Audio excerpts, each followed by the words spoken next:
Hello friends, स्वागत है आपका हमारे यूट्यूब चैनल में। फ्रेंड्स, आज के इस वीडियो में हम आपको 36 साइज हेल्टर नेक ब्लाउज की कटिंग बताने वाले हैं और इसके लिए जो मेजरमेंट आपको स्क्रीन पे दिखाया जा रहा है वही मेजरमेंट का हम इसमें यूज करेंगे। ये हमने बॉडी से फिक्स मेजरमेंट ले लिया है। तो सबसे पहले अस्तर को यहाँ पे हम ओपन करेंगे और इसको 4 फोल्ड में फोल्ड कर लेंगे, बंद वाला हिस्सा अपनी तरफ रखते हुए स्लीव्स काटने के लिए। तो इस तरह से कर देने के बाद नीचे से किनारे वाला कपड़ा छोड़ देंगे और यहाँ पे इस तरह से स्ट्रेट लाइन ड्रॉ करेंगे। और अब हम यहाँ पे स्लीव्स का मार्किंग डालेंगे। तो स्लीव्स हमें 10.5 इंच तैयार रखना है, तो हम 11.25 इंच पे मार्किंग करेंगे और दूसरा निशान हम ऊपर से 4 इंच पे कर लेंगे और इन दोनों लाइंस को यहाँ पे सीधा खींच देना है। और ऊपर वाले निशान को हम यहाँ पे इस तरह से डाउन कर देंगे और ये डाउन कर देने के बाद यहाँ पे क्रॉस में आर्मोल नापना है। तो बॉडी का फिक्स आर्मोल 15.5 इंच है, तो 16.5 काटेंगे। 16.5 का आधा 8.25 होता है, लेकिन इसमें हम 2-3 पॉइंट कम करेंगे क्योंकि राउंडिंग शेप में हमारा यहाँ पे 2-3 पॉइंट बढ़ जाता है। अब हम आगे वाले हिस्से पे स्लीव्स की गोलाई में 1/2 इंच लूज करते हुए मार्किंग करेंगे और इस लाइन को ऊपर वाली लाइन तक क्रॉस में मिला देंगे। तो इसको कुछ इस तरह से मिला देना है और इसमें हम पट्टी की जितना एक्स्ट्रा मार्जिन रखेंगे और ये रख देने के बाद ऊपर वाली साइड पे हम 3.25 इंच पे मार्किंग करेंगे, यानी 3.75 पे, और इस लाइन को नीचे वाली लाइन तक क्रॉस में इस तरह से मिला देंगे। और ये मिला देने के बाद फ्रेंच कर्व स्केल को हम कुछ इस तरह से रखेंगे, इसको थोड़ा अंदर रखते हुए इस तरह से राउंड करेंगे और आगे की तरफ स्केल को उल्टा रखेंगे। तो ये हमारा बेसिक स्लीव्स का इस तरह से ड्रॉप हो जाता है। लेकिन यहाँ पे हमें ऊपर थोड़ा पफ बनाना है, यानी पफी स्लीव्स बनाना है। तो उसके लिए यहाँ पे हम 3 इंच ऊपर मार्किंग करेंगे और ये कर देने के बाद इसका विड्थ हम यहाँ पे 3.25 इंच रखेंगे और ये रख देने के बाद इसको दोनों को भी इस तरह से सीधा खींच देना है और यहाँ पे एक बॉक्स बना लेते हैं। और ये बॉक्स बना लेने के बाद फ्रेंच कर्व स्केल को इस तरह से नीचे रखेंगे और इसमें इस तरह से मर्ज कर लेंगे और ऊपर की तरफ अच्छे से इसको राउंड शेप दे देंगे। तो यहाँ पे हमारा थोड़ा सा पफ बनेगा। तो ये हो जाने के बाद सामने की तरफ जो हमारा 3 पॉइंट सिलाई मार्जिन है उसको इस तरह से चॉक से हाईलाइट कर लेंगे और इसके ऊपर मार्किंग व्हील की मदद से इस तरह से क्रीज लगा लेंगे ताकि सभी पलों में आए। और अब हम इसको सभी तरफ से बिल्कुल फिक्स काट सकते हैं। फ्रेंड्स, इस तरह की पफ स्लीव्स में हमें फ्रंट के लिए ज़्यादा गहरा करने की जरूरत नहीं है, तो इसको ऐसे ही रखना है और इस तरह से इसको बिल्कुल सफाई के साथ काट लेंगे। तो ये काट लेने के बाद अब हम यहाँ पे फिटिंग का कट्स और मिडल का कट्स लगा लेंगे और इसका पफ के लिए किस तरह से मेजर करना है वो हम दिखा देंगे आपको। तो यहाँ पे आर्मोल का जो आधा हिस्सा आता है, मतलब 16.5 का आधा 8.25 होता है, इसमें हम 1 इंच कम कर देंगे, यानी 7.25 रखेंगे। तो इसको यहाँ पे फिटिंग का मार्जिन छोड़ते हुए इस तरह से नापना है, बिल्कुल इस तरह से। देखिए मैं किस तरह से नाप रहा हूँ। तो यहाँ पे 7.25 जहाँ तक आता है वहाँ पे मार्किंग करेंगे और ये जो भी हिस्सा बनेगा उसमें हम यहाँ पे छोटी छोटी प्लेट्स डाल देंगे कुछ इस तरह से। तो यहाँ पे जितनी भी प्लेट्स आएंगी उसका इस तरह से बहुत ही अच्छा सा यहाँ पे पफ बनेगा। तो ये स्लीव्स हमारा इस तरह से रेडी हो जाता है। अब हम इसको साइड में रखेंगे और चलते हैं बैक पार्ट की तरफ। तो बैक पार्ट काटने के लिए अस्तर का बंद वाला हिस्सा अपनी तरफ रखेंगे और नीचे से कपड़े को सीधा करते हुए एक लाइन ड्रॉ कर देना है और यहाँ पे ब्लाउज का लेंथ हमें 14.5 इंच तैयार रखना है, तो 15.5 इंच पे मार्किंग करेंगे। और दूसरा निशान हम ऊपर से 7.5 इंच पे लगा लेंगे क्योंकि कॉलर वाले गले में शोल्डर डाउन हो जाता है, इसलिए ये निशान थोड़ा नीचे आ जाता है और इस तरह से दोनों को खींच लेना है। और ये खींच लेने के बाद ऊपर वाले निशान के 1 इंच नीचे यहाँ पे इस तरह से मार्किंग करेंगे, जो कि हमारा शोल्डर डाउन होगा बाद में इस तरह से। और अब हम यहाँ पे शोल्डर का मार्किंग डालेंगे। तो शोल्डर बॉडी का 14.5 इंच है, तो 14.5 का आधा 7.25 होता है, लेकिन इसमें हम आधा इंच एक्स्ट्रा करेंगे स्लीव्स अटैच करने के लिए। तो ये हो जाने के बाद में फ्रेंड्स, अब हम यहाँ पे इधर हेल्टर नेक का शेप बनाने के लिए यहाँ पे 3 इंच पे मार्किंग करेंगे इस तरह से, जो कि हमारे गले का कॉलर का विड्थ होगा। और अब हम इसको नीचे की तरफ इस तरह से डाउन कर देंगे इस तरह से। तो ये हो जाने के बाद नीचे वाली लाइन पे अपर चेस्ट को मेजर करते हैं। तो यहाँ पे देखिए अपर चेस्ट हमारा 34 है और फुल चेस्ट 36 है, तो हम यहाँ पे 34 का यूज करेंगे। तो 34 का यहाँ पे चौथा हिस्सा 8.5 आता है, लेकिन इसमें हम 1 इंच लूज कर देंगे कॉलर वाले गले में। और यहाँ पे एक गणित आता है। तो गणित क्या है, देखिए अपर चेस्ट का जो चौथा हिस्सा होता है इसको हम डबल करेंगे तो ये अपर चेस्ट का 8वां हिस्सा निकलेगा। इसमें हम 2.5 इंच प्लस कर देंगे, यानी 2.5 इंच। तो यहाँ पे हमें एक लाइन मिलेगा ऊपर मिलाने के लिए, जिसको हम क्रॉस बैक बोलते हैं। तो इसका यूज आप बोटनेक ब्लाउज में भी कर सकते हो। तो इसको इस तरह से मिला देने के बाद नीचे वाली साइड पे कमर का चौथा हिस्सा सबसे पहले नापेंगे और कमर के चौथे हिस्से में 1 इंच लूज कर देंगे डॉट के लिए और इस लाइन को ऊपर वाली लाइन तक मिला देते हैं। तो इसको इस तरह से बिल्कुल स्ट्रेट में मिला देना है और ये मिला देने के बाद पट्टी की जितना एक्स्ट्रा मार्जिन दे देंगे तो ये हमारा एक्स्ट्रा मार्जिन हो जाएगा। और अब हम यहाँ पे आर्मोल का शेप लगा लेंगे। तो फ्रेंच कर्व को ले लेते हैं और इसको इस तरह से रखते हुए अच्छे से यहाँ पे शेप दे देंगे आर्मोल का और इसको सामने की तरफ थोड़ा सा ऊपर करेंगे इसको इस तरह से। और अब हम इस आर्मोल को नाप के भी देखेंगे तो ये रिजल्ट हमारा 8.25 इंच आना चाहिए। तो नापना किस तरह से, देखिए ऊपर से हम आधा इंच छोड़ेंगे और सामने की तरफ 3 पॉइंट छोड़ते हुए इस राउंड को नापेंगे। तो ये हमारा 8.25 इंच आना चाहिए, 16.5 का आधा। तो यहाँ पे देखिए 8.25 हमारा बिल्कुल परफेक्ट आ चुका है फ्रेंड्स। तो ये हमारा कटिंग बिल्कुल परफेक्ट है और अब हम इसको काट सकते हैं। तो इसको सभी तरफ से बिल्कुल फिक्स काटते हुए रेडी कर देना है। फ्रेंड्स, चैनल पर पहली बार आए तो सब्सक्राइब करके नोटिफिकेशन बेल को ऑन करें ताकि हमारे नए वीडियो की नोटिफिकेशन सबसे पहले आपके पास आ जाए।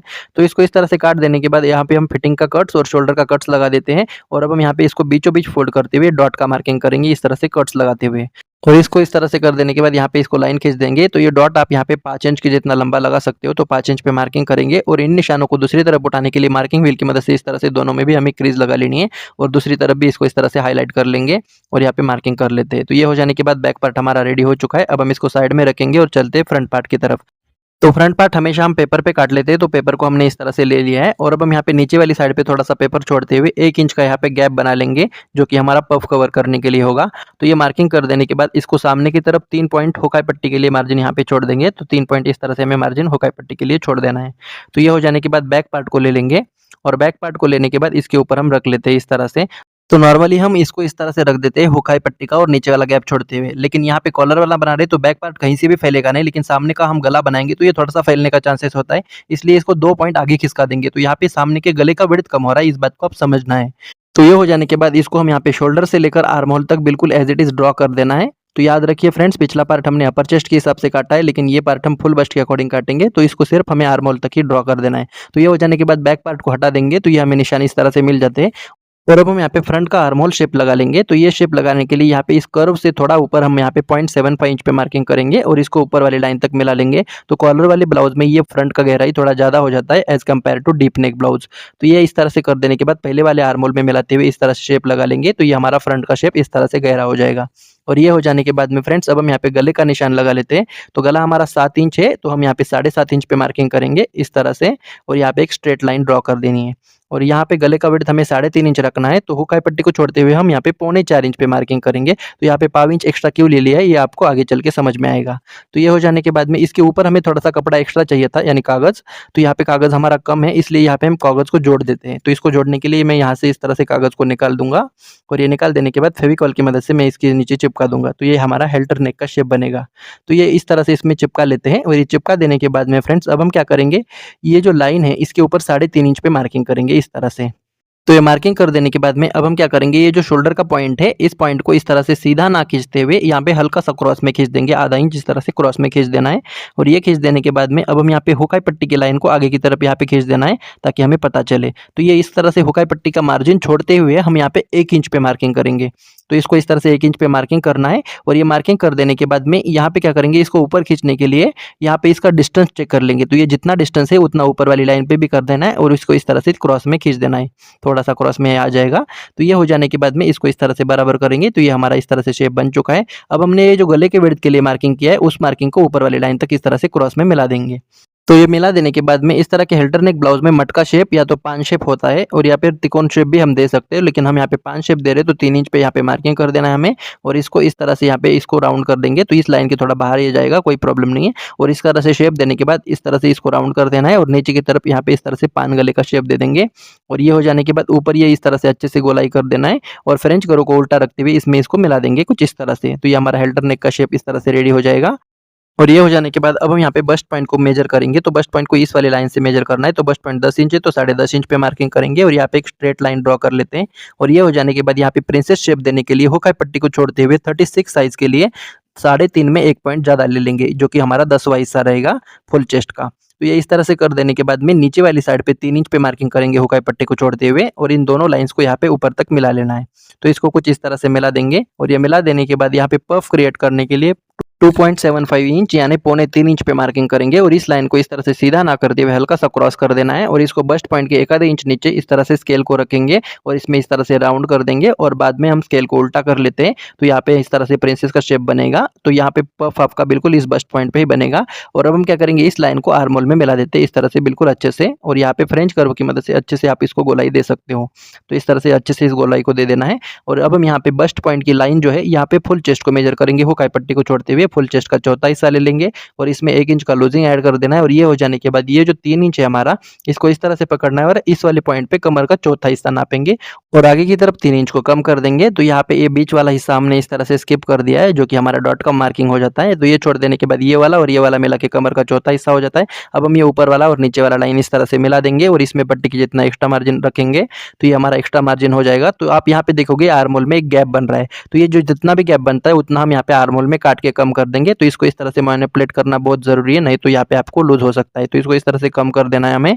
तो ये हो जाने के बाद में अब हम यहाँ पे बैक पार्ट को ले लेंगे और यहाँ पे फिटिंग वाली साइड पे इसको इस तरह से रखेंगे और इसको नीचे और ऊपर मार्किंग कर लेते हैं। लेकिन यहाँ पे क्या होगा, ये जब हम डॉट लगाएंगे बैक पार्ट में तो ये थोड़ा सा झुक जाता है। तो इसको 0.5 इंच हम पहले से ही काट लेंगे फ्रेंड्स, ताकि यहाँ पे हमारा कमर का पट्टी बिल्कुल सीधा हो जाए। तो इसको हल्का सा इस तरह से काट देना है हमें। तो ये काट देने के बाद कमर का पट्टी हमारा सीधा लग जाता है। तो ये हो जाने के बाद अब हम इसको मार्किंग कर सकते हैं नीचे भी और ऊपर भी। और ये मार्किंग कर देने के बाद बैक पार्ट को हटा देंगे और सामने की तरफ इस वाले लाइन के आधा इंच नीचे पे मार्किंग करेंगे इस तरह से और इसको ऊपर वाली लाइन तक मिला देंगे इसमें। तो ये मिला देने के बाद ऊपर से लेकर नीचे तक यहाँ पे राउंड शेप में हमें नाप के देखना है ये कितना आता है।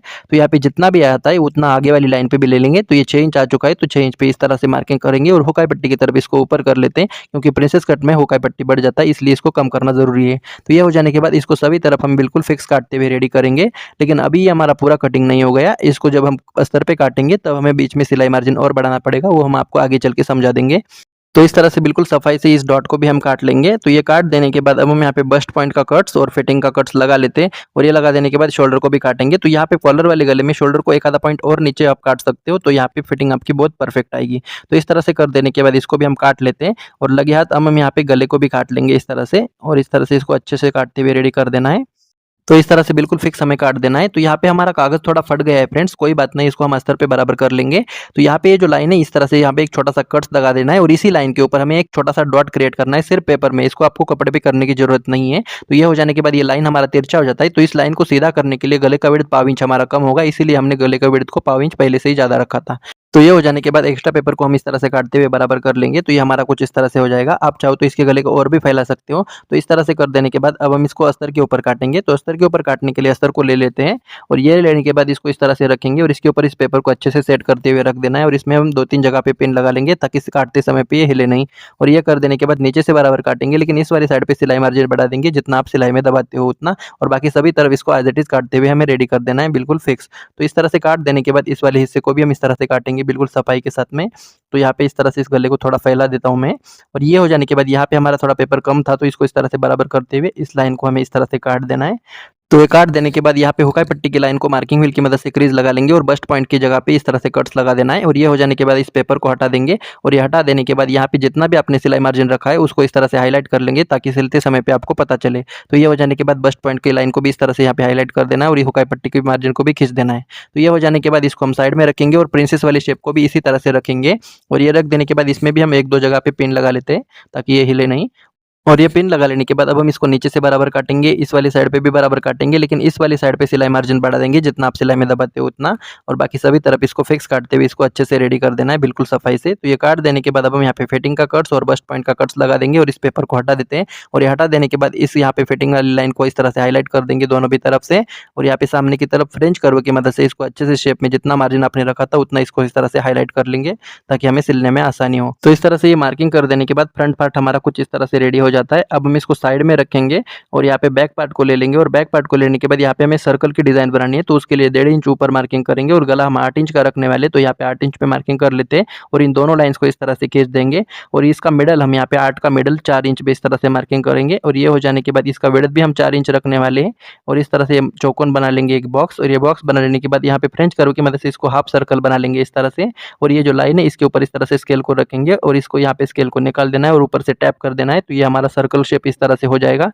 अब हम इसको फ्रेंच कर्व स्केल की मदद से इसकी शेप को सही कर देंगे। तो इसी के साथ ही हमारा पूरा हेल्टर नेक ब्लाउज का कटिंग यहाँ पे पूरा हो जाता है। अगर आपको हेल्टर नेक ब्लाउज की सिलाई देखनी है तो उसका वीडियो ऑलरेडी हमारे चैनल पर है, तो उस वीडियो का लिंक मैं आपको नीचे डिस्क्रिप्शन में दे दूंगा। तो आज का वीडियो आपको कैसा लगा आप हमें कमेंट करके जरूर बताइए, वीडियो को लाइक शेयर जरूर करें और चैनल पर पहली बार आए तो सब्सक्राइब करें। धन्यवाद।